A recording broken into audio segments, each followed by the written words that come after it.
Good evening. This is Kiana, and today I want to continue my discussion on transnational repression. And I'm talking about this subject a lot because, of course, it impacts a lot of people.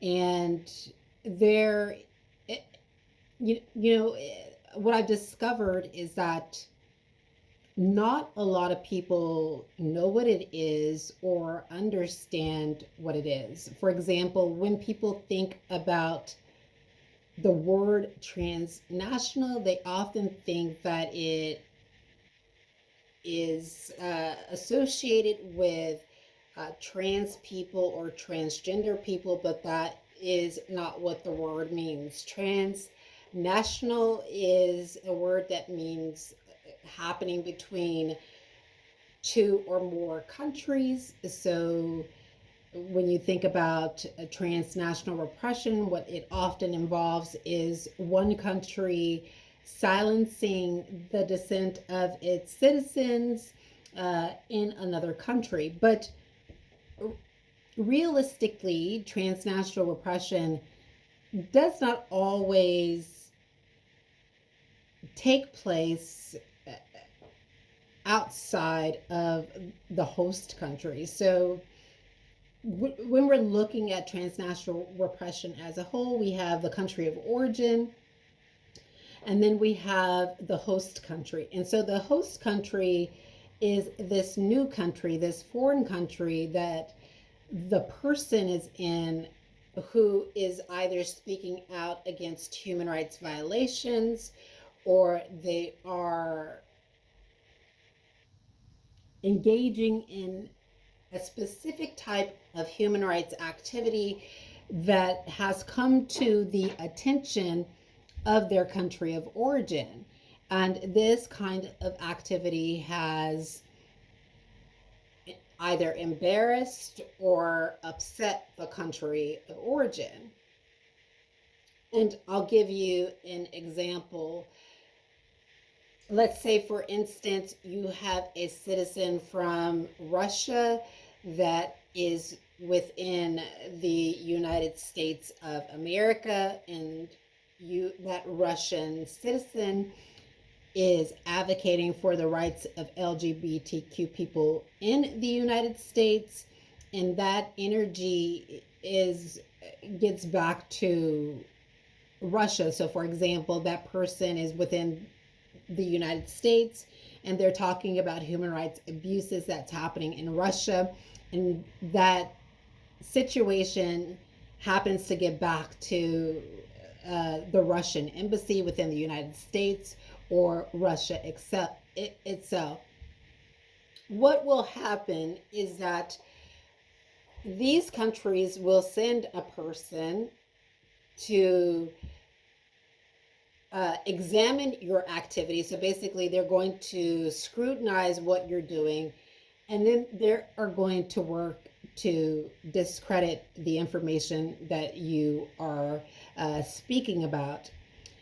And discrediting the information that you're speaking about is multifaceted, and it can take many forms. So one form is that the country will either silence your dissent online. And by silencing your dissent, that does not necessarily mean that they are taking your communications offline, or that they are actually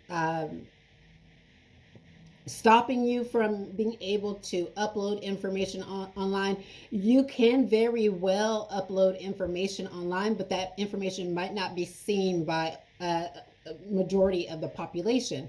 So for example, the way in which countries silence dissent is by limiting your followership. So, for example, keeping your followership at maybe 0 followers, maybe hiding your social media accounts, deleting your social media accounts. And basically, when they're deleting your social media accounts, what they're hoping that you would do is stop speaking out against human rights abuses. So often what this maybe encourages a human rights defender to do is to create another account. And so now you have several different accounts in your name because your accounts are consistently and constantly being deleted. Uh, Another way in which there is silencing of dissent by countries that are engaging in transnational repression is by inundating your accounts with a specific kind of followership that is not consistent with the kind of messages that you speak out against. So, for example, if you are a human rights defender and you are speaking out against torture or human rights abuses that are happening to women, such as, you know, violations of bodily integrity or sexual violence, what often will happen is that these toxic authority figures will inundate your account with messages or not necessarily messages, but a followership that is very provocative in nature, so that you will, this will either intimidate you to stop your human rights activity or encourage you to take your delete your account, or will cause you some form of distress.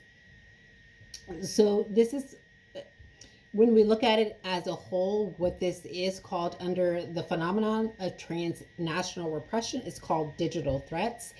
And digital threats is a preferred tactic that countries use for a number of reasons. One is that it's very difficult to pinpoint the culprits that are engaging in digital threats because, of course, all of this activity is happening behind a computer, it's happening behind the internet. So there is no accountability and there is no responsibility. And to open this up a little bit more, let's say, for instance, someone creates an account and they create that account in a way that is seeking to push you out of the international protection process if you are an asylum seeker, or they're creating an account to get you to silence your dissent. And again, most people think that silencing dissent is always going to be aggressive, and that's really not necessarily the case. Most ways in which countries silence dissent is always passive aggressive, because if the behavior is passive aggressive, then there is little likelihood that these countries will be held to account for engaging in this kind of activity. The second way in which countries push asylum seekers or specific individuals out of the international protection process or to silence that person's dissent is by collaborating with the individual's asylum community. So let's say, for instance, a person is placed within asylum community and they launched their asylum claim. They are in a place that they think is safe. What often happens is that the country of origin will collaborate with, let's say, for instance, the managers or the community. Now, this is not always, I'll get to that. So what happens is that toxic authority figures will co-opt countries and in order to push their citizens out of the international protection process. So what do I mean by co-opt? So basically what co-opting means is that the persecuting country, so the state agent from the country on which, so where you have fled, so your country of origin, will often come on the soil, and sometimes they really don't need to come on the soil because they're already on the soil either through a U.S. embassy or or not necessarily the U.S. Embassy, but they're on the soil through an embassy, or they're on the soil through a consulate's office. So you can see that these missions that are supposed to be in place to protect the citizen when they are in a foreign country can often be used for the exact opposite. They can be used to actually persecute the citizen who are in a foreign country. And the way in which these countries co-opt the nation that they are guests in, it is by acting as partners. So what often happens is that either the embassy or the consulate's office will go to the authorities or the leaders within the country and say, hey, what we do have here is that we have our citizen that's in your country, and they are making this specific claim, and we don't think that that claim is creditable. We are a safe country, and we have a system that's in place, and we can take care of this ourselves. So please allow us to handle this situation for you. And essentially what that does is that allows us to keep our bilateral treaties or keep our relationship in place and not disturb it. And there is a majority of the time where the countries will agree to this. I guess they will acquiesce to this particular agreement. And so when they're acquiescing to it, essentially what they're doing is they're closing their eyes to the harms that is about to take place, that is going to take place or going to happen to this specific person. And most of the time, community is really, so let's get into this deeply. When you have communities that are involved in this kind of persecution, sometimes they don't know that what they're doing is actually persecuting a fellow asylum seeker. Sometimes they just think that they're just engaging in, ordinary conversation and, just doing something that an authority figure is asking them to do, because a lot of the times they're not apprised of, in full detail of the acts on which they're engaged. They're just giving a little bit of information about what they're doing. So that's one thing. And then there are times where countries will tell, tell specific groups of people in detail about what they need to do. For example, this is a good example. You have a Christian, no, let me not use that example. Let me leave religion out of this. I don't want that to come back and bite me. Okay, let's say for instance this. You have a person who consumes meat in an environment where everybody is an animal rights activist, right? And so this person feels like it's their right. They like meat. They're a connoisseur of meat. I think it's a carnivore is what you call a person who consumes meat. And they don't have a problem with it, right? But now what has happened is that they're are in an environment that is predominantly people who don't consume it. So you have vegans, you have vegetarians, you have octo-vegans, etc. A lot of these different individuals who don't consume any meat. And so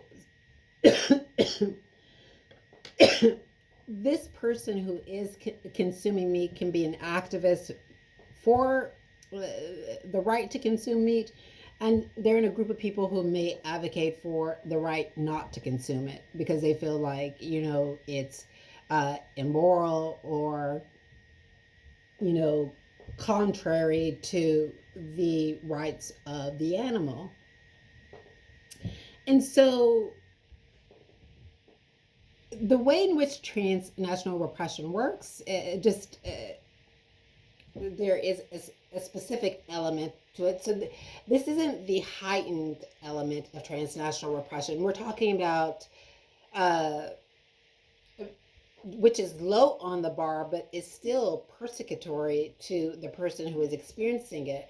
Sometimes what countries will do is that they will go to this group of vegans and vegetarians and say, hey, look, there is a meat eater who is in your midst, and this person dislikes vegetarians, they dislike vegans, they're disrespectful to vegans, they're disrespectful to vegetarians, they have, they've done some immoral things to animals. They've hunted animals and displayed it online. And you've seen before where some people, they hunt animals and then they take pictures with it. So in this situation, maybe the authority figures is telling them that and showing them pictures of this kind of sport, right? And so what does that do? What that does is that enrages the community, and the authority figure is telling them, okay, so now what we want you to do is we want you to do what we're telling you to do, because what we're telling you to do is going to get them out of this accommodation center. So now you have a situation where the person is being intimidated, and then they're being bullied in a situation just for maybe advocating for a specific issue or just being themselves in an environment. So that is kind of like on, I guess, like the lower pyramid of all the things that can happen under the phenomenon of transnational repression. But listen, it's important to understand that transnational repression is very broad, and it has a lot of layers to it. So, for example, if you have incommunicado detention, different countries will engage in incommunicado detention several different ways. For example, some countries may take a person from their specific area to another area where they don't have access to legal representation, they don't have access to solicitors, or their detention is not being heard by a judge or a jury. And then some countries may keep the person in a pseudo incommunicado detention, where basically the person is able to walk around freely within the host country, but they are not going to be able to actually, for example, their case is not really going to be heard or listened to by a judge or a jury. Now, they may go before a court, but this is kind of formalities. So even though they're going before a court, the judge and the jury is not really listening to their case. So basically, it's essentially as if the judge and jury is not there, because they're really not paying attention to the details to that specific person's case. Another example is where countries will engage in the assassination of specific dissidents or human rights defenders or activists. Now, non-democratic regimes, what they will do oftentimes is that they will unalive the dissenting party immediately or aggressively. Howsoever, some democratic regimes don't do that. What they do is they create an environment where the person feels closed in without necessary support. They create an environment where a person is constantly bullied and intimidated. They create an environment where a person is not getting any access to help or access to justice. They're creating an environment that is playing on the psychological, physiological, and emotional well-being of the dissenting party. And all of these elements come together to either these elements will come together to either convince the person that there is no way out and that the only way out is through self-harm, or to convince the person that there is no way out, but the only way out is to retaliate in kind, or to convince the person that there is no way out, the only way out is to acquiesce and to agree to the narrative that is being pushed about them, which is oftentimes a false narrative of mental illness, because oftentimes we have seen this take place within the country of Russia. So in that particular country, there has been, so in Soviet Russia, we know that there has been multiple cases of citizens being taken to psychiatric facilities who are dissidents and who are speaking out against specific practices in Russia. And basically they are captured or even, arrested and taken to this conversion therapy, which is therapeutic, and so that they can actually change their opinions and to change their mind about the regime that is in place. Now, this also happens within the United States of America. This has happened throughout history. So, for example, when we look deeply in U.S. history in the 1800s, we had Drapetomania.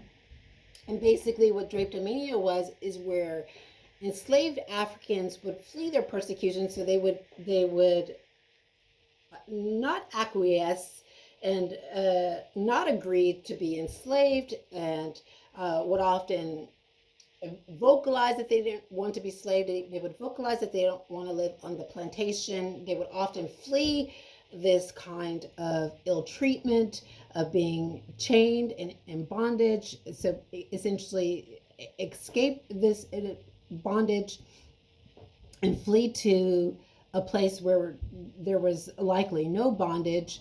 And what often would happen is that the master of that plantation would come after the enslaved person, the victim, and say, hey, like, this person is suffering from drapetomania, which is the mental illness. Of course, it's pseudoscience, but they would say this person is suffering from this specific mental illness, and we need to bring that person back, to where they belong. Like, my property has left the plantation. I need to bring my property back. And the grounds for me bringing my property back is drapetomania. And so do you see what drapetomania does? Is it essentially discredits the enslaved person, because now the enslaved person is under this this pseudoscience that is in favor of the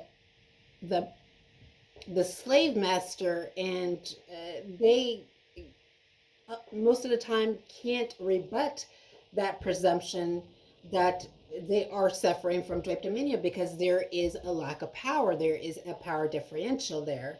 So in a lot of these cases, the enslaved person is under this fugitive warrant, and this Drapetomania is taken back to the plantation and enslaved and mistreated further. And so if we fast forward to, contemporary day, or even just things that are happening in the 21st century, we can see how this plays out in a lot of asylum claims. For example, a person who flees their persecution in their country, and they go in, and I'm specifically talking about from the United States of America, because this is a type of pseudoscience that is very specific to the United States and its treatment of Black Americans. So, for example, when a Black American decides that, and this is often, it doesn't happen a lot because most people don't know that they can file an asylum claim. They don't know that it's even possible to do so. But when they do learn about it, and if they decide to file an asylum claim, and if they flee to another nation that has diplomatic ties with the United States, what often happens is that the United States, or either organizations or groups that, or in groups that may be operating in concert with the United States, or maybe even not in concert with the United States, but it could be operating, maybe, I don't want to say colluding, but maybe given an incentive to perpetuate these acts so that the United States won't be held accountable for it. What often happens is that these people will come onto the soil of the host country, and they will give a narrative that the person is either suffering from a mental illness, or that they're not well. And essentially what this does is it acts as a argument to discredit the claims that the epistemic subject is making. So now anything that the epistemic subject does or says is being discredited, because what is being held over their head, or what is floating above them, is this type of mental illness, or this specific type of ideology, or specific type of psychiatric disorder that serves to discredit the person and make everything they're saying just nothing but, to make it everything but the truth. And so you can see how this is kind of is similar to how enslaved Africans were treated back in the 1800s when they fled their slave masters. Of course, again, like I said, they fled to a different place or city or state. And when they went to that city or state, their enslaver would come and try and collect them, because of course during that time enslaved persons were looked at as property. So the argument, as I will repeat, that was given in a lot of these situations were that the enslaved person, usually a Black person, was suffering from a mental illness, and that is the reason why they fled their captivity. And the argument that was given by the enslaver is that there's no way that they could, a sane person could want to flee captivity, because slavery is such a wonderful institution on the lives of enslaved persons, that any person who would ever want to flee this type of institution or treatment is suffering from a mental illness. And based on this pseudoscience, you can see that a lot of, I want to say, potential rescuers would be convinced by it, because you have a person with a level of authority that is giving a narrative against a person who does not have authority and who is being debased and unable to actually advocate for themselves, because there is a power differential there. And again, to reiterate, in many of these instances, of probably most of these instances, what happened was that the enslaved person was taken back to their enslaver and placed back in captivity. So the second form of discrediting that is unique to the United States is called the Martha Mitchell effect. And basically this was coined from the woman named Martha Mitchell during the Nixon administration, and she was a woman who saw and spoke out against a lot of corruption. A lot of people was thinking that she was speaking out against this corruption in a way to protect her husband, because her husband was often involved in it as well. But the way in which she spoke out about it was really against the administration and not necessarily her husband. But a lot of things that she was talking about was very accurate and true. But what happened was that the Nixon administration came in and was doping her with, psychiatric medications and keeping her, she was being held captive. So when you look at it and you kind of examine this fully, she was being held without jury or a judge. So she was in Incommunicado detention. She wasn't able to really speak to people. And sometimes when she did speak to people, her communications were cut off. So for example, there was a time where Martha Mitchell was trying to speak with a reporter, and the authorities cut off that conversation. So you can kind of see how this is a form of incommunicado detention. It's also, when we look at it deeply, it's a form of extraordinary renditions, because she was taken, an extraordinary rendition because she was taken from her house and placed into this new place where she was being held captive so that they could stop her from speaking out against several abuses. Now, the perception that many people had of Martha Mitchell during that time was that she was a woman who was not all there. Some people said that described her as being crazy, because you had the Nixon administration that was managing this crisis of this person that was speaking out against all this corruption. So there was this narrative that was being pushed that Martha Mitchell was not mentally stable.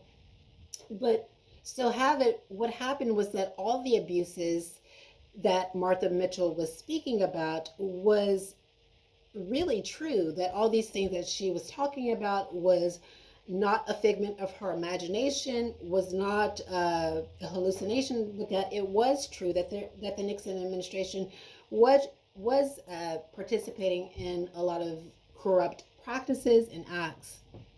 Now, the third form of silencing of dissent that the United States does is called the protest psychosis. So we have Drapetomania, and that's a way to silence dissent and a person speaking out against human rights abuse. That Drapetomania is specific to Black Americans because, of course, there is a power differential. So if you have people in power that are non-Black and they're speaking out against Black Americans, there is a likelihood that that non-Black person's testimony will have sway over the testimony that the Black person is speaking about, or the specific instances of abuse that the Black person is speaking about. And with the Martha Mitchell effect, I think that this is a type of effect that can happen to any person, but maybe that this effect is specific to women specifically because there is a time in history where women, their voices were silenced, and they were placed in facilities, psychiatric facilities, for speaking out against powerful regimes. And this was, of course, a way to keep them silent. Now, with the protest psychosis is more recent, and I think is tying in what happened through the civil rights era to the 21st century. And essentially what the protest psychosis is where authorities will claim that a human rights activist or a civil rights leader, specifically a person who is Black American or who has melanin in their skin, that they are suffering from a specific type of disorder. So a specific type of mental disorder or psychiatric disorder, namely that is schizophrenia. And you can see how this is very powerful, that will stop a lot of human rights activists and human rights defenders from being able to actually speak out against their experiences. Now, it's important to understand that not everyone will come within the gambit of, I guess, being deemed, as having a psychosis, because if a person is within a group of people, so let's say, for instance, you are a Palestinian activist and you're speaking about wrongs that are happening in Palestine, and you're within a group of people, there are a lot of people that are supporting this type of activism. So it will be very difficult for authority figures to infiltrate and isolate one specific person who is a Palestinian activist and perpetuate this narrative against them. Same thing is if you're Israeli activists. There are a lot of people who are supporting Israelis in this specific time of conflict. And if you are speaking out against specific situations that are happening, of course, we know that there is currently a Palestinian-Israeli war that's going on now. It would be difficult to isolate an Israeli person and to bring them within the gambit of this kind of psychosis, because there are so many people that have signed on and are affected by this specific situation or this war. There are a lot of people that are affected by this war and that are being harmed by this war. So it will be difficult for an authority figure to isolate one person and to, I guess, enshrine them in a psychosis. But when you have an activist that does not necessarily fit within these groups, so for example, there are certain activists like myself, like I don't congregate with groups of people because it is like the crowd thing to do. Like when I maybe associate with a group of people, I want to associate and to bring my activism in alignment with other people who really truly care about the things that I'm advocating for. And if I feel like that there's not a sense of camaraderie or a sense of solidarity, true solidarity, or authentic allyship, then I'm not going to align myself with those groups. And those groups can speak about, we're against A, B, and C, or we're against D, E, and F. But if that specific group is not willing to actually advocate when it's not with, so if they're not willing to advocate in private for a specific issue, and all their advocacy is really group based, and it has to be like through a public through assemblies such as a protest, then I am unlikely to align myself with a group like that. And a lot of people share my thoughts on that, because there are a lot of people